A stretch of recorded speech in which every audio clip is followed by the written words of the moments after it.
total de 40.000 participantes en las brigadas internacionales, entre 7 y 10.000 eran judíos.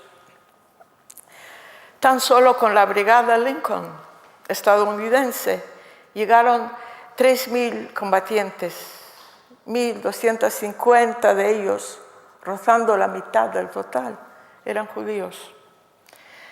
Hasta de la pequeña Palestina llegaron más de 300 combatientes judíos. La mayoría de estos voluntarios eran internacionalistas, de ideología de izquierdas, y al principio participaron cada uno en la brigada de su país de origen, hablando la lengua de su lugar de procedencia. No tardaron en topar, sin embargo, con muestras de antisemitismo, ni tampoco se les escapaba el especial peligro que suponía para su pueblo la Alemania nazi. De modo que establecieron contacto entre sí y su lengua franca era el yiddish. Y la mejor manera de llevar a la práctica este contacto fue a través de la creación de periódicos. Estos sirvieron de enlace entre los combatientes judíos de las diversas unidades y les informaron del desarrollo de la vida en sus países de origen. En diciembre del 37, en el batallón Palafox de la Brigada 13, se creó una unidad específicamente judía, llamada la Unidad Botwin, en homenaje al comunista judío Naftali Botwin, ejecutado en el 25. Al parecer, fue el propio Partido Comunista quien impulsó esta separación, con el fin de que los judíos europeos continuaran suministrando voluntarios a las brigadas. Esta autonomía de los brigadistas judíos produjo un relativo auge de la lengua yiddish en España. Se compusieron varios himnos y se lanzó la publicación de periódicos. El primer periódico judío del Frente tomó el formato de prensa mural y fue llamado Der Freiheitskämpfer, el combatiente por la libertad. Y su lema era, por vuestra libertad y la nuestra. A menudo estos periódicos murales ocupaban una superficie extensa debido a la riqueza de artículos, dibujos y fotografías. Más adelante salió un periódico impreso de título Botwin. Una vez que resolvieron el problema de imprimir con letra hebrea en España. Y fue así gracias a que el tipógrafo Moisés Alcoviz, un sefaradí de Turquía, sin saber ni una palabra de yiddish, sino solo el hebreo, compuso este periódico con mucho amor, mientras que en Barcelona lo imprimió, con parecido amor, otro sefaradí de apellido Calef. Esta prensa se mantuvo viva pese a la frecuente caída de los colaboradores en diversas batallas, y su calidad fue elogiada por los periódicos de diversos países europeos. Naturalmente, esa tarea exigió un esfuerzo económico, y para eso se hizo una colecta no solo entre los combatientes judíos, sino también entre los demás voluntarios del batallón Palafox. La importante suma de dinero recogida para el periódico entre combatientes no judíos provenientes de Polonia, Alemania, Bulgaria, Rumania y otros países fue acompañada de una entusiasta carta que demostraba, entre otras cosas, que la popularidad de la compañía Botwin era muy notable también entre los combatientes no judíos. Además de la prensa, también abundaban en yiddish los carteles, panfletos y órdenes del día. Por otra parte, se estima que durante la Guerra Civil, en los hospitales del Frente, el 70% de los médicos eran judíos y la lengua más hablada entre ellos era, paradójicamente, el yiddish. Al terminar la Guerra Civil, los brigadistas que sobrevivieron perdieron 2 veces. Primero, por la derrota militar de su bando, y segundo, por la traición de su idealizada Rusia al firmar en agosto del 39 el pacto Ribbentrop-Molotov con Alemania.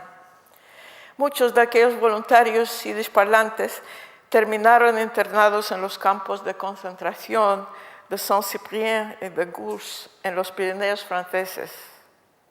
Irónicamente, allí también comenzaron a publicar un periódico mural, Zu Hilf, en auxilio, y más tarde un periódico impreso, Interstacheltot, tras las alambradas de púas. A partir de ahí les esperaban los campos de exterminio alemanes. Este periodo de pujante florecimiento del yiddish en España, convirtiéndola en una lengua minoritaria más, fue muy corto. Tras aquellos escasos 2 años, desapareció casi por completo. Un pequeño despertar se produjo en los años 70, con la llegada de judíos procedentes de Sudamérica. La mayoría de ellos ya no conocía el yiddish. Los contados yiddish parlantes que les habíamos precedido en Madrid, indagamos entre ellos, encontramos otros pocos nostálgicos de esta lengua que también temían perderla por falta de práctica. De este modo, y con solo 5 participantes, nació nuestro círculo de conversación y lectura yiddish en el año 94 en Madrid, en el seno de una acogedora comunidad judía mayoritariamente sefaradí.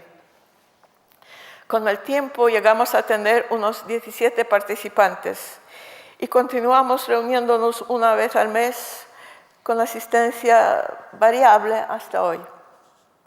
La existencia de este círculo en Madrid ayudó a que se produjeran algunos hitos relacionados con esta lengua. Comencemos por el primero. El Gran Premio Nobel de la Literatura Yiddish, Isaac Bashevis Singer, contaba en España con la publicación de varias novelas y antologías de relatos. Todas ellas eran retraducciones del inglés, por voluntad explícita del autor. Bashevis publicaba en yiddish sus obras por entregas en el periódico norteamericano Der Vorwärts. Y solo después, durante su traducción al inglés, convertía estos capítulos en formato de libro, a veces introduciendo cambios, incluso drásticos. Por esta razón, impuso la condición de que todas sus obras se tradujeran a los demás idiomas a partir del inglés. En el año 2000, sin embargo, se dio el caso de que sus herederos, la editorial norteamericana, publicaron, traducida del yiddish al inglés, una obra póstuma suya, Sombras sobre el Hudson.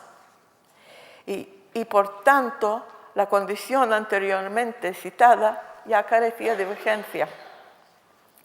Cuando la editorial barcelonesa Ediciones B compró los derechos de traducción al español, le dieron a elegir entre el inglés o el original yiddish.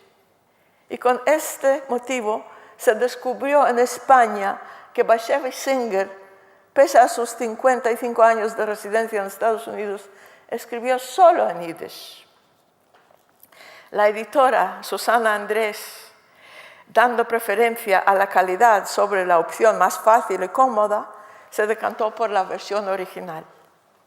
El intricado camino para encontrar aquí un traductor del yiddish al español condujo a nuestro círculo de conversación y a que me cupiera la suerte de recibir el encargo de la editorial al tener el yiddish como lengua madre y el diploma de traductora. Con mucho temor ante el yiddish de Bashevis Singer, acepté lanzarme a traducir su novela, en colaboración con mi marido, para la revisión del texto en español, siendo esta su lengua materna. Los problemas de la editorial, no obstante, no habían acabado allí. Se les cayó el alma a los pies cuando llegó el manuscrito original. Una caja de periódicos amarillentos del año 57 que se deshacían en la mano al sacarlos. Afortunadamente les enviaron desde Nueva York una versión fotocopiada, no mucho más legible. Se superaron los obstáculos y Ediciones B, en su elogiable empeño de introducir ante los lectores españoles los valores intrínsecos de la moderna literatura yiddish desde su lengua original, incluso continuó esta labor con el encargo de otras traducciones, no solo del mismo autor, sino también de la monumental novela de su hermano mayor, Israel Yoshua Singer, Los hermanos Ashkenazi. A partir de ahí, otras editoriales como Losada, Acantilado, Sefarad y una nueva editorial barcelonesa, Los Libros del Silencio, comprobaron que esta literatura tenía su público de lectores y se animaron a lanzar obras traducidas del yiddish. Un segundo hito importante en nuestro círculo de yiddish ocurrió cuando en junio de 2007 se interesó por nuestras actividades una delegación de la Carta Europea de las Lenguas Regionales o Minoritarias del Consejo de Europa. Da la casualidad de que su sede está ubicada en Estrasburgo, coincidente con la región de Alsacia donde nació el yiddish. Esta delegación llegó a España para interesarse por la situación de las lenguas regionales como el vasco, el gallego, el catalán, pero también deseaba informarse acerca de las minoritarias como el yiddish y el romaní de los gitanos. Algunos representantes de nuestro círculo nos reunimos con ellos y les explicamos el modesto alcance de nuestro tan reducido grupo. Su reacción nos sorprendió. Nos dijeron que en casi todos los países europeos existe el yiddish y no hay razón para que no exista también en España. Nos ofrecieron su total apoyo moral para cualquier necesidad. Precisamente este apoyo moral nos animó a emprender el nuevo hito, el lanzamiento de estas jornadas, dentro de las cuales nuestra amada y sufrida lengua pueda darse a conocer un poco más entre el gran público. Creo que nuestros extraordinarios conferenciantes, quienes han dedicado su vida al estudio de esta lengua y su literatura, nos han hecho ver el valor de lo que a punto estaba de perderse para siempre, así como el valor del esfuerzo por mantenerla viva. Y ahora vamos a disfrutar todos de la música de Daniel Galay y de Chaya Livni, la violinista, que sin duda será bellísima. Muchas gracias por todo. Muchas gracias.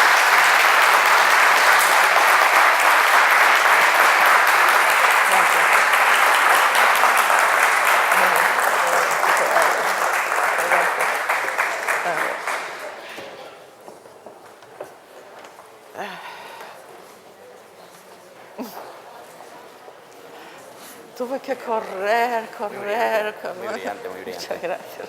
Muy bien, impresionante, me gusta muchísimo. Gracias.